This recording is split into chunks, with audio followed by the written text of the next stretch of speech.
खरं तर देहूत येणारा प्रत्येक भाविक इंद्रायणीमध्ये स्नान करतो, मग मंदिरामध्ये दर्शन घेऊन पालखी सोहळ्यामध्ये सहभागी होतो। यंदा मात्र पुरामुळे या परंपरेमध्ये खंड पडलाय। याची अर्थातच वारकऱ्यांना खंत वाटतेय। त्यांच्या भावना जाणून घेण्याचा प्रयत्न केलाय आमचे प्रतिनिधी गोविंद शेळके यांनी। जगद्गुरू संत तुकाराम महाराजांच्या पालखी सोहळ्याचं हे 341वे वर्ष आहे आणि या प्रस्थान सोहळ्याला अगदी महाराष्ट्रातील कानाकोपऱ्यातून दरवर्षी वारकरी येत असतात।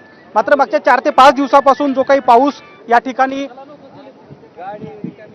आळंदी परिसरामध्ये, देहू परिसरामध्ये, एकूणच पुणे जिल्ह्याच्या ग्रामीण भागामध्ये आणि मावळच्या या पट्ट्यामध्ये पडताना पाहायला मिळत आहे। आणि त्या पाण्याचा परिणाम आपण बघताय की ही इंद्रायणी नदी आहे जी दुथडी भरून वाहते। म्हणजे मी ज्या पुलावरती सध्या उभा आहे या पुलाला सुद्धा अगदी पाणी लागलेलं होतं आणि म्हणूनच प्रशासनाने या ठिकाणी मोठी खबरदारी घेतल्याचं चित्र आपल्याला पाहायला मिळतंय। म्हणजे मी जे तुम्हाला चित्र दाखवायचा प्रयत्न करतोय ते असं आहे की जिथे तुम्हाला पोलीस उभा टाकल्याचं चित्र पाहायला मिळतंय।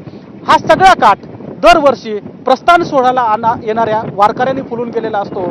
असं म्हटलं तर चुकीचं राहणार नाही की ही इंद्रायणी नदीचा काठ प्रस्थान सोहळ्याच्या दिवशी वारकऱ्यांनी फुलून येत असतो।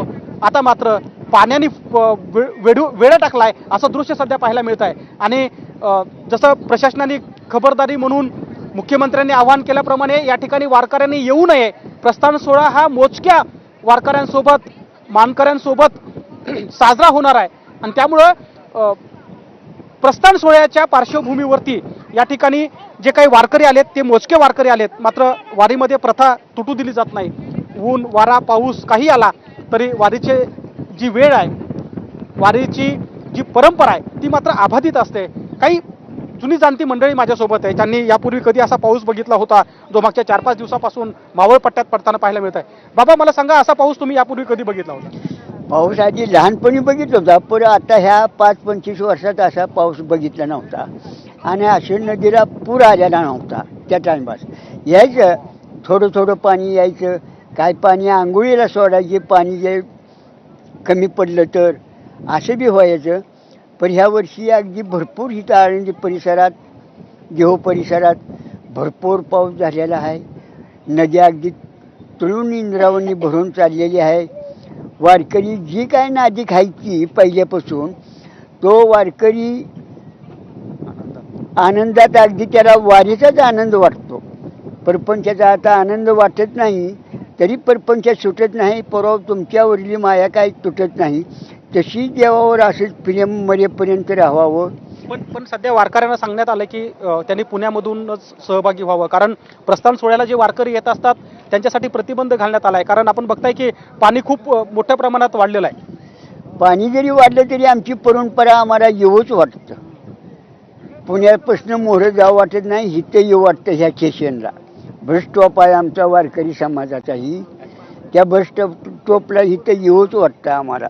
काय भावना आहे आता? खरं तर प्रस्थान सोहळ्याला हाजरी लावायची, तुकारामांची पालखी बाहेर काढायची, ज्ञानोबाची पालखी बाहेर काढायची आणि सोबत जायचं असं दरवर्षी ठरलेलं असतं। हा, दरवर्षी ठरलेलं असतं आमचं। पण यावर्षी पाण्यानं त्रास होतोय? झाला तरी जाणार आम्ही, त्रास किती झाला तरी आम्ही जागेवर पोचविणार।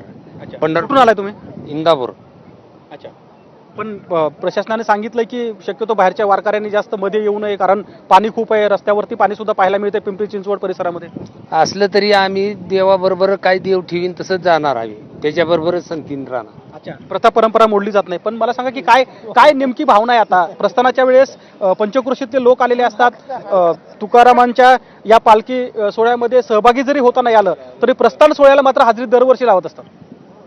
देवाची आहे, देवाला येवंच लागतं, भावना आहे देवाची।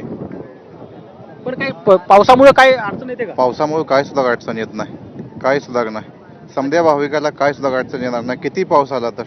अच्छा, आपण बघताय की या ठिकाणी हे जे भाविक आहेत आणि मी हे दाखवायचा प्रयत्न करतोय की तुम्हाला 2 प्रकारचे पूल या ठिकाणी पाहायला मिळतील।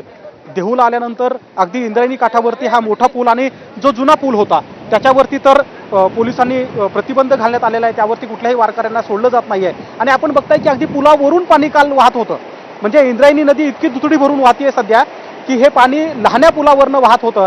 आता पुन्हा सकाळपासून पावसाचा जोर जरी कमी झाला असला, आता पाऊस जरी उघडला असला तरी काळे ढग पुन्हा एकदा डोक्यावरती पाहायला मिळत आहेत आणि छोट्या पुलाच्या पायरीपर्यंत हे पाणी जरी पोहोचलं असलं तरी आता मात्र या ठिकाणी दृश्य असंच आहे की इंद्रायणी नदीच्या काठी कुठलाही वारकरी जाऊ शकत नाही.